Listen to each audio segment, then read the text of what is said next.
First and foremost, I'd like to give all honor, praises, and thanks to the Creator of the universe, and to all of those near and far, struggling and doing everything they can to do that which is right. I greet all of you in peace. Good evening. We will say in Hebrew, Shalom. We will say in the tribal language of Ghana, Asumjio. What I wanted to talk about is few things I want to talk about. Queen Vida. From Ghana, West Africa. My father comes from a place called Salt Pond and Mankasim, and my mother comes from Elmina. This is about 45 minutes from each other. Elmina, as I don't know if some of you have read the history about Elmina, but Elmina is about 25 minutes, really not even quite 15 minutes from Cape Coast. And Cape Coast is where the first slave dungeons was built at. Then Elmina was next. So my people come from that side of, Ghana. And also Ghana is in west coast of Africa. Ghana received its independence in 1957. 1957, during the Nkrumah regime, Ghana received its independence. And the blessing of everything is that my father, may his soul rest in peace, he's one of those that literally fought during Nkrumah's regime, fought to literally bring about independence for the country of Ghana. So one of my sisters was born on the Independence Day, and I was born on the Republic Day of Ghana. So I don't take that lightly. I'm very grateful, I'm very appreciative that the Creator, put him on this earth to have done what he's done. And my mother, I'm not going to leave her out because behind every great man is a great woman. But my mother was there on his side every step of the way. With 12 children, my father was in and out of Ghana. He fought, so he was also in the Second World War and all of that. That man really went through a lot, But I'm very grateful that he brought forth to me, both of them brought forth to me to be able to be on this earth to serve my God and my people. At the age of 17, I, always when I was reading the Bible, I always used to, ask myself, where are the children of the Bible? The Bible always talked about, where are the children of Israel? Because I always, thought that Israel was in the skies. That's what, growing up, that's what we were always taught, So it wasn't until 1977, I go to a boarding school. So when I was on a break from the school, a friend told me, he said, there are some brothers and sisters here from Israel talking about the Bible. So you really may want to go and see that. I said, what? From Israel? Wow. So Israel is really on earth, So I was going to go, but then it slipped my mind, and I went back to school because I'm in a boarding school. I was gone for like a month and over. So when I came back, I said, well, let me go and sit in their class. They always have classes on the Sabbath. So I said, let me go and sit down and, listen to what these people are talking about. So when I got there, they were talking about Galatians chapter 5, verse 16, things of the spirit and things of the flesh. So I listened to them and everything. I said, wow, okay. Then they started talking about our body and the type of foods that we need to put in our bodies. So I said, wow, that may need to really check these people out. So I said, I'm going to be a part of what these people are doing because I'm liking everything I'm seeing. I'm liking everything I'm hearing. So I went right home and told my mother and father, I'm not going to eat any fish and any meat anymore. They looked at me like I was crazy. Since that time, it's been 37 years now. I have not touched any animal flesh, no meat byproducts since that time. From there, I was blessed to journey up to Jerusalem. In the book of Micah chapter 4, it states that it shall come to pass in the latter days that the mountain of the house of the Lord shall be established as the highest of the mountains. It said it shall be exalted above the hills, and people shall flow to it. And many nations shall come and say, come, and let us go up to the mountain of the Lord, to the house of the God of Jacob, that he may teach us his ways, and we may walk in his path.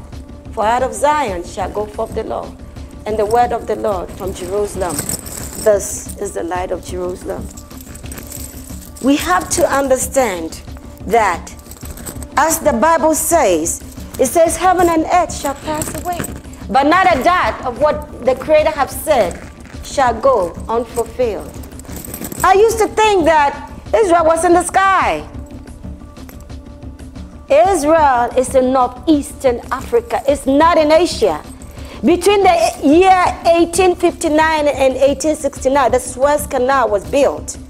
And the purpose of the Suez Canal was to separate Israel from being in Africa, which was one of the great international religious conspiracy against our people. So that way gave them the chance to come to the continent with a picture of white, whatever, to deceive our people. Deception at the highest level. I want to touch a little bit on that. So for me to have journeyed up to Jerusalem and lived there for 25 years, walked the same places, the Holy Land. I spent a lot of time in Jerusalem. I used to run a vegan restaurant in Tel Aviv. Yes, I speak fluent Hebrew. Prophecies have to be fulfilled, whether you want to believe it or not. If you go to Ezekiel, I believe it's Ezekiel chapter, no, we're going to Ezekiel chapter 36, verse 22nd verse. It says that, but I scattered them with a whirlwind among, no, I'm sorry, Zechariah chapter 7, verse 14. It said, but I scattered them with a whirlwind among all nations. Thus the land they left was desolate, because after the children of Israel came from Egypt, they were disobedient to the Creator. So he said, I will send you in ships to a faraway country where you know not. There ye shall be sold for male and female slaves. Did that happen? The Bible is written a little bit here and a little bit there. And the mysteries of the Bible was to be revealed in their seasons. As I speak today, we have over 5,000 brothers and sisters living in Israel today. Black brothers and sisters. 85 to 90% of them came from here. Who sent them there? The hand of the Most High.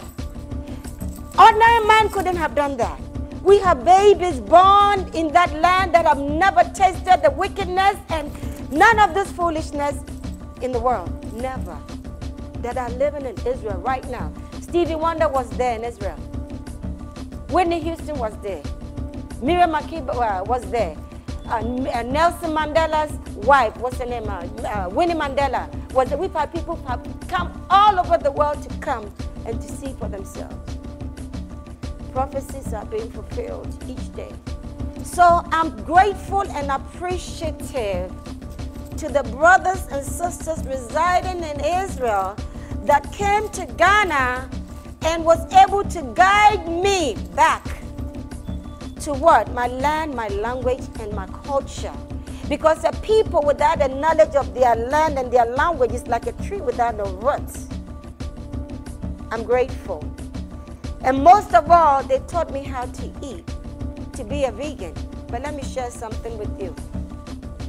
You can be a vegan, right? And still be big. And still be unhealthy. I was a vegan 37 years ago. But guess what? It got to a point where I gained a lot of weight. So I decided to go on this 70-day fast. First of all, it took me years to gain the weight, so I shouldn't have thought that I was just going to lose it just like that.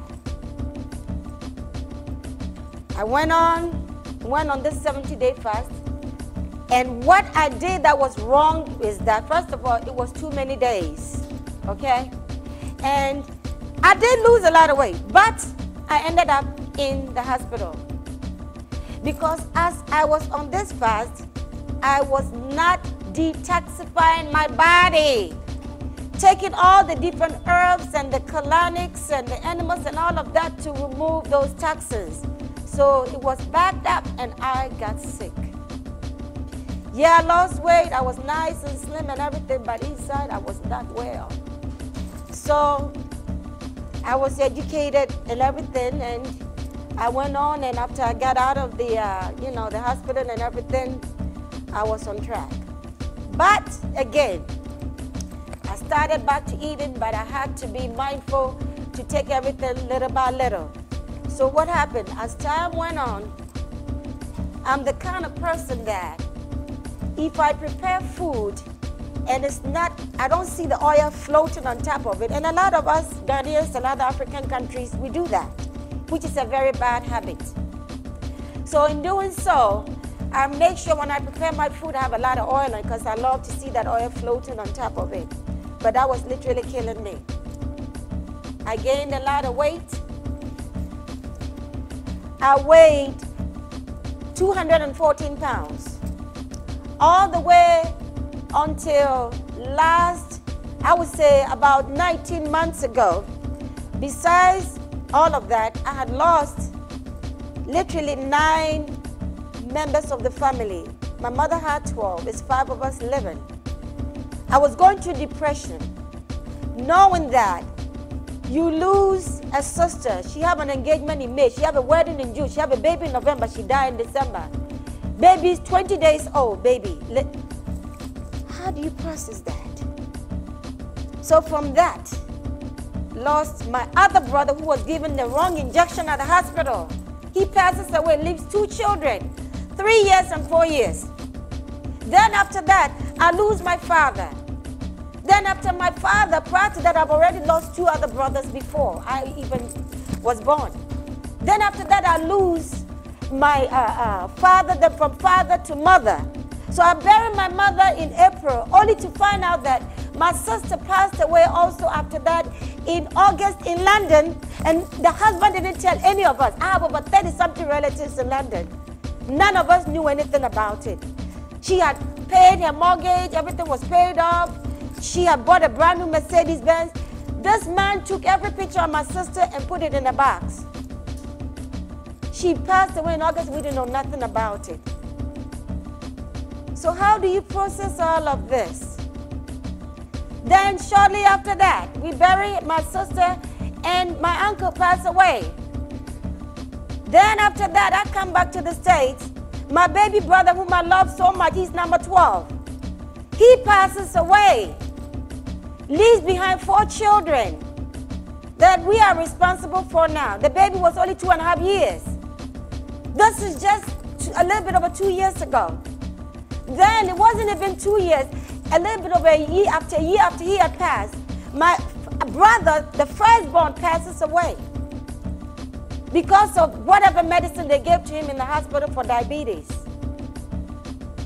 So it has been a journey.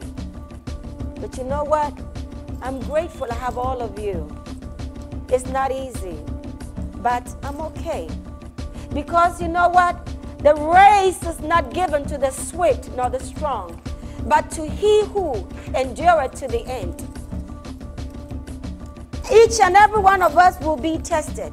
But whatever our test may be, we must be able to be strong and be able to pass the test. So with all of what I was going through, it caused me to gain weight. I would eat late at night because, you know, I'm the kind of person I love to cook and everything. And when I'm depressed, whatnot, I eat. So I would eat late at night and I would lay down. So I gained a lot of weight. I went to Ghana to check on my, my brother's children. We were so close that I didn't want to go to the funeral. I didn't know how I was going to take it.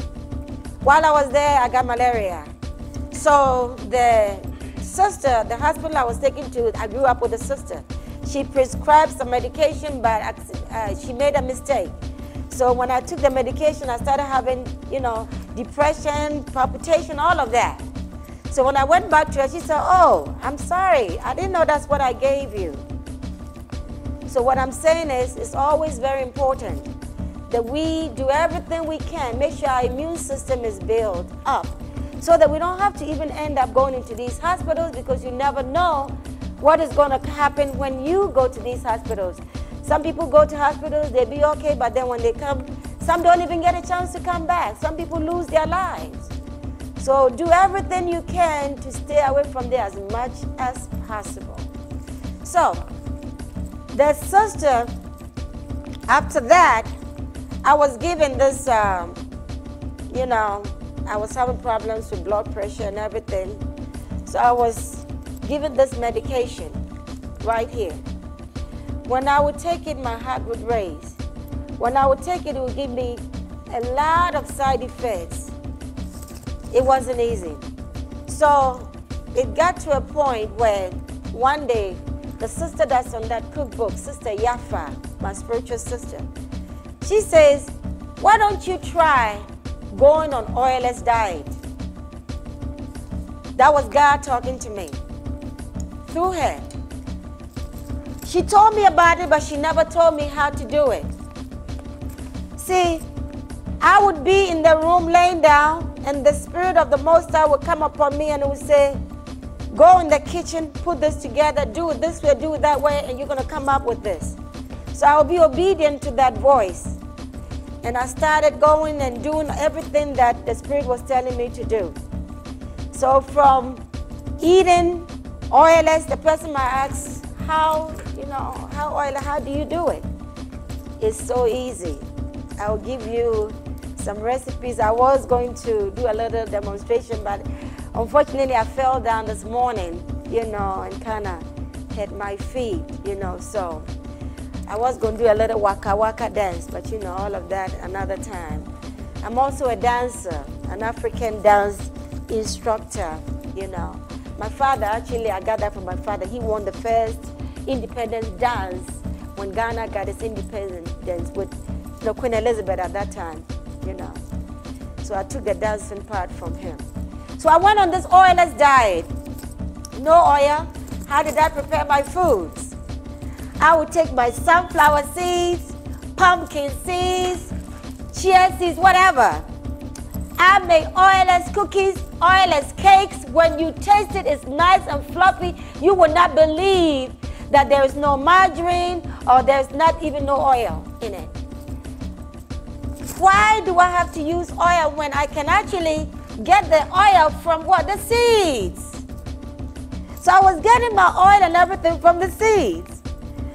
When I made my cakes, I will blend up I have set recipes. I'll blend up the, 2 cups of sunflower seeds, put it in the blender, blend it real fine, Then I would basically put my little vanilla flavor, not a whole lot, to your taste. Blend that up. If you want a little chocolate, powder, cocoa powder, you blend all of it up together, a little sea salt or Himalayan salt. Then you take your bowl, you measure everything, 2 cups of flour, 2 cups of, I'm talking about gluten-free flour, You take that, you use the little, whatever you would put in your cakes when you're doing your cakes. And I put all of this together. I'm not no sweet person anyway, because growing up in Ghana, our parents never really, promoted all those sweets like that. They did not. But our people ate a lot of starch. We ate a lot, which naturally turns into sugar. So I would do all of this. I make cheese potatoes. How do I make my cheese? I use my almond milk. I put a little nutritional yeast, a little agave, a little Brex, aminos, a little sea salt. Blend everything up.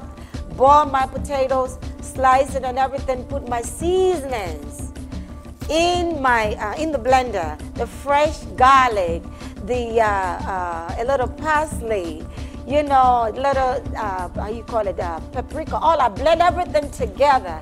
Then I slice my potatoes, mix everything in really good, and bake it. So I was able to come up with all kind of dishes. When I make my lasagna, I make oilless lasagna. You know, it's still a way to make everything that, you know, I was making at the house. So I looked up and customers were coming because they were seeing the progress I was making. They said, we want to go on that journey too. So I started preparing oilless food for them. Then prior to all of that, I was still taking my blood pressure medication at that time. But then when I went on this journey and everything, I stopped. And I started every morning. I brought this here to show you. Every morning, I would take about 5 cloves of garlic. I would chop it really fine. I'll put it right here, put it in my throat, and drink at least a bottle of those small bottles of water. Drink it down. And this is how I have controlled my blood pressure for 19 months now. I've not had to touch any of these poisons. And my blood pressure has been straight. Being on the oilless diet, you know, doing what I have to do, exercising, walking and everything, from 214 pounds, I now weigh 100. I was weighing 140. But after I went on the full body detox, I'll tell you about that too. After I went on the full body detox, I've lost another 17 pounds in weight. So a journey of 1,000 miles only begins with a single step. Let me repeat it. A journey of 1,000 miles only begins with a single step. When you make that step, the Most High is bound by His nature to make two. The word impossible can never be a part of your vocabulary. The word impossible can never be a part of your vocabulary. And in all you do, you must have the faith and believe. What is faith? What is faith? Faith is the substance of things hoped for, the evidence of things not seen. By faith, things that may seem impossible is possible.